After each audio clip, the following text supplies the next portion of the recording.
you so much for joining us here on DW Africa Link. Today we are honored to have the former governor of Rivers State, Rotimi Chibuike Amaechi.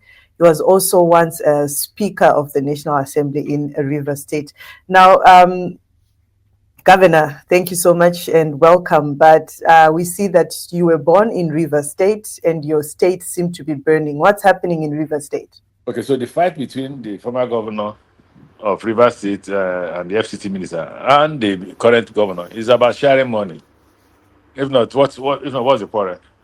Nigerians don't dislike corruption again because I've not seen anybody on the street shouting about what is the quarrel. Can both of them speak to the public and tell us what the quarrel is about? And then we are now denied democracy. So the Rivers State is the only state in the country that can practice democracy. They've imposed a military rule on us. Secondly, is the fact that the president acted outside the constitution. Section 188 states how a governor can leave office, either by death or by resignation or by impeachment. It didn't say that one day you wake up and one man called the president of Nigeria will just wake up and throw you out of office. It makes democracy unstable. So that's what's going on in Rivers State. Right. And who do you suspect has a hand in all this? The president. What about the FCT minister? It's between the president and the FCT minister. One, the president wants a power grab. They want to frighten governors who may likely not support them for 2027. And so the rumor is everywhere. If you're not careful, the president will remove you. If you're not careful, the president will remove you. So this is all about sharing money and 2027 politics. But the president cited political instability and a crisis in the state as the reason for this move. I know already you feel like that's not true, but do you believe this justifies the declaration of a state of emergency? No. What is stability? Tell me what is stability in Rivers State. Is it between the governor and the former governor or the FCT minister? Or is that's exactly what we need to, that's what exactly what we need to know from you. You know what is happening in the background. We can only see hear that absolutely. If the president says it's insecurity, they blew the pipe. What about the other parts of the country where there is insecurity? Is the president saying that they should impose emergency rule on him? They can't because he's a democratically elected president. Nobody can impose. Nobody can impose emergency rule on him because of the fact that there is serious insecurity in the northeast and the northwest, even in the southeast, even in the south. So now the fact that those pipes, if they were blown, I don't know what happened in Rivers State. The fact that it happened. The governor has no responsibility, has no security responsibility. Security responsibility rests squarely on the president. So why punish a man who did not commit an offense? That's the question to ask. Why punish a man who did not commit an offense? So anyway, that's the answer to the question you raised.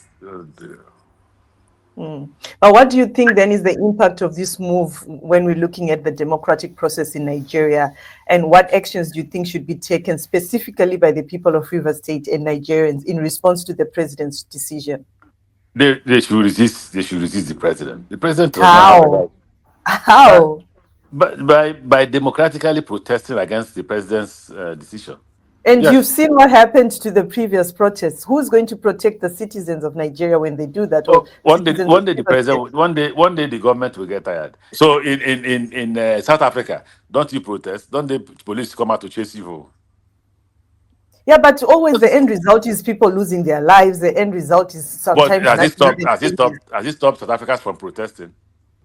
I've seen a lot of comments on social media, people saying, why are leaders like Amaechi waiting until this unredeemable situation, which led to the imposition of state of emergency in his own state, Rivers State?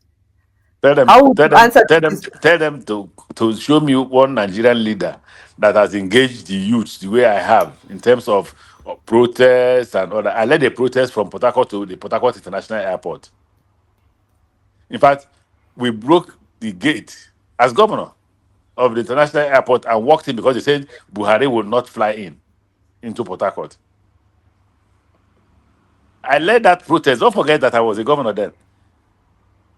I led the protest against the police to the police IG's office, and we blocked the gate. In the attendance were Buhari, myself, Dr. Nu, and others. President Ahmed Bola Tinubu was supposed to be there. He was among those who planned it with me, but he didn't come. He disappeared. What is material is that I have led protests in this country, both as a student. As a student leader, between 1983, when I got into the university, to 1987, when I left, Nigeria knew no rest. There were protests every day. We protested against Buhari when he was the head of state. We protested against Babangida when he was the head of state. All that was organized by me as a member of NANS, National Association of Nigerian Students.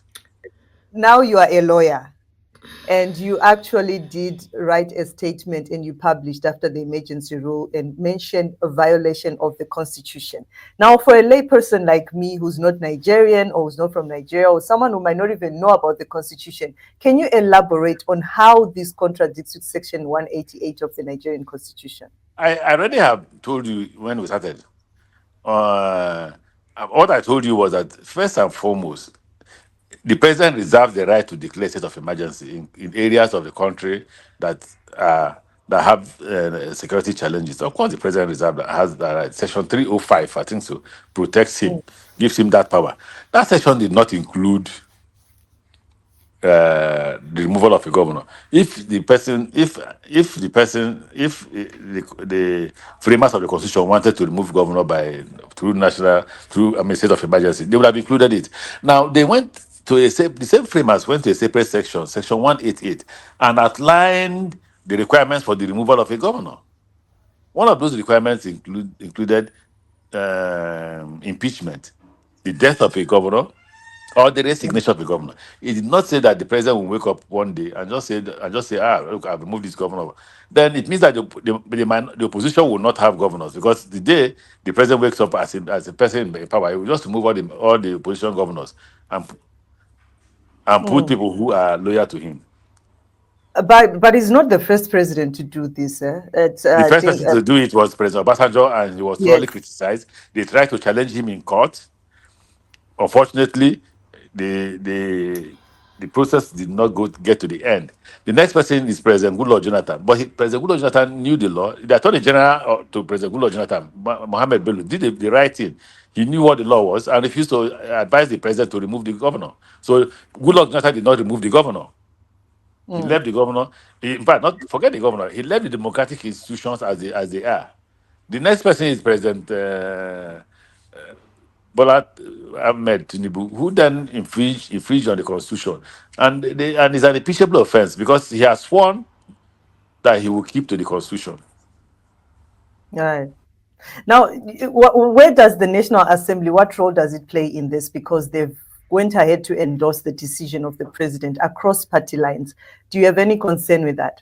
I don't want to embarrass the National Assembly. Trust me, I don't want to, because I was a member of the parliament. I've left the sacredness of the parliament the way it is. Since I left the Rivers State Parliament as Speaker of the Rivers State House of Assembly, I have never criticized the National Assembly. And I've told all those who have passed through the National Assembly, especially those who have served as either Speaker or the Senate President, that the reason why I don't criticize them is because I was once a member of Parliament.